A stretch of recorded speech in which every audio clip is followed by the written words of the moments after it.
Alright, so hello everyone and welcome to my channel Being Pharmacist, and in this video we will talk about three pharma jobs that is going to be trend in this 2024 and you can earn around 9 to 10 lakh per annum from this job. So कौन ऐसे तीन jobs हैं जो अभी बहुत trend होने वाला है या फिर ट्रेंडिंग है एंड इन सारे या फिर इन तीन जॉब्स में आप लोग आई थिंक अभी के लिए R&D जॉब से भी ज़्यादा कमा सकते हो, ज़्यादा अर्न कर सकते हो। आपका सैलरी कितना हो सकता है? मैक्सिमम 10 लाख LPA तक भी हो सकता है। तो तीन जॉब्स क्या क्या है उनमें बात करेंगे एंड उसके बारे में जैसे वीडियो खत्म हो जाता है देखने के बाद अगर आपको लगता है कि इन तीनों में से किसी में भी और जाइए डिटेल में तो आप लोग कमेंट कर देना, मैं उसके ऊपर डिटेल वीडियो बना दूंगा। So coming to the first one which is clinical data management. आप अभी सबको पता है क्लिनिकल रिसर्च को लेकर मैं बहुत ज़्यादा बात करता हूँ इस चैनल पे, क्योंकि मैंने खुद यहाँ पे देखा है कि क्लिनिकल रिसर्च में जितने भी है प्रोफेशनल, जितने भी लोग हैं बहुत अर्न कर रहे हैं। एक्चुअली में जॉब्स हैं बहुत लेकिन मिलना मुश्किल है, तो लेकिन मिलने अगर मिल जाए आपको तो आप बहुत अच्छे अर्न करने लगोगे विद इन सम टाइम। जितना एफर्ट आपको फार्मा इंडस्ट्री में, हॉस्पिटल्स में लगाने पड़ेंगे या फिर किसी भी और इंडस्ट्री में, उस हिसाब से उतना एफर्ट भी अगर लगाओगे तो आपका सैलरी बहुत हाई तक जाएगा। सो क्लिनिकल रिसर्च जो सेक्टर है उसमें से आई थिंक सबसे ज़्यादा हाईएस्ट जॉब है I think clinical data management पे। कहीं कहीं जगह पे एसीएस प्रोग्रामर को भी मिलते हैं बट मैं यहाँ पे उसको छोड़ रहा हूँ क्योंकि I think clinical data management is the future. Clinical data management जो जॉब्स है बहुत ही हाई सैलरी वाला जॉब्स है। स्पेसिफिकली अगर आपको कोई पर्टिकुलर क्लिनिकल रिसर्च या फिर life science research based industry companies में आपको मिलते हैं तो कोई टेक जॉब्स या फिर टेक कंपनीज में मिलते हैं तो वहाँ पे इतना नहीं होगा। पीवी के जो जॉब्स होते हैं नॉर्मली वहाँ पे इतना नहीं होगा, सीडीएम वगैरह जॉब। लेकिन जो प्योर क्लिनिकल रिसर्च कंपनीज है बेस्ड, उनमें आपका सैलरी काफ़ी हद तक अच्छा है। यहाँ पे अगर मैं बात करूँ तो 5 to 6 लाख एनम आपका सैलरी एवरेज यहाँ पे होता है नॉर्मली। अगर आप सीडीएम पे जाते हो जॉब करने के लिए वैरी करता है, मिनिमम 4 to 6 लाख आपका पैकेज जरूर होगा। तो ये है हमारा पहला। सेकंड जो हमारा जॉब है वो है एज अ साइंटिफिक राइटिंग या फिर साइंटिफिक राइटर। साइंटिफिक राइटिंग क्या है इसके लेकर मुझे डिटेल वीडियो बनाने होंगे, अगर आप चाहते हो तो मैं बना दूंगा, कमेंट कर देना। साइंटिफिक राइटिंग बहुत प्रेस्टिजियस एंड बहुत I think one of the best job है हमारे health care and pharma, not only pharma, health care and life science industry में।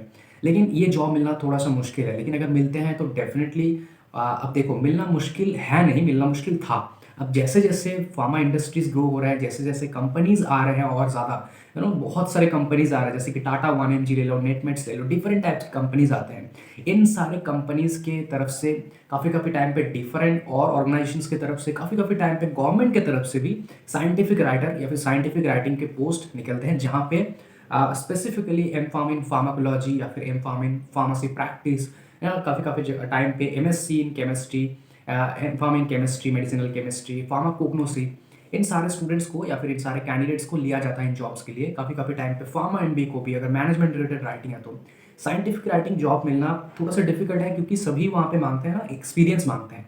लेकिन अगर आप किसी पर्टिकुलर जगह पे आप लोग इंटर्नशिप कर लेते हो थोड़ा सा, तो आपका मिलना थोड़ा सा ईजी हो जाएगा वहाँ पे। एनुअल सैलरी की बात करें यहाँ पे तो 7 to 8 लाख LPA आप लोग एक्सपेक्ट कर सकते हो साइंटिफिक राइटिंग पोस्ट के लिए, which is I think one of the second I think top most salary वाला जॉब।